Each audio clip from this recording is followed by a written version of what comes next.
নমস্কার, টিএনও নিউজে আপনাদের স্বাগত। আমি এআই নিউজ অ্যাঙ্কার পাখি। বাড়ির মালিক সহ ভাড়াটিয়ার ঘরে দুঃসাহসিক চুরি, দুটি ঘর তছনছ করে লুট করে নিয়ে গেল নগদ টাকা সহ স্বর্ণালংকার। ঘটনা গোকুলনগর রাস্তার মাথায়। বাড়ির মালিক মৃত বিধুভূষণ ভৌমিকের স্ত্রী জানান যে বাড়িতে তারা সেই সময় নাকি কেউই ছিলেন না।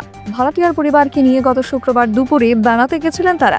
রবিবার সকালে বাড়িতে এসে দেখতে পায় বাড়ির গেইটের তালা লাগানো রয়েছে এবং ঘরের তালা ভাঙা। দুটি ঘরের আসবাবপত্র তছনছ করে নগদ টাকা সহ স্বর্ণালংকার নিয়ে চম্পট দেয় সেই দুষ্কৃতীর দল। খবর দেওয়া হয় বিশালগড় থানায় এবং বিশালগড় থানার পুলিশ দুই পরিবারের লোকেদের আশ্বস্ত করেন যে পুলিশ একটি চুরির মামলা হাতে নিয়ে সেই বিষয়ে তদন্ত শুরু করেছে।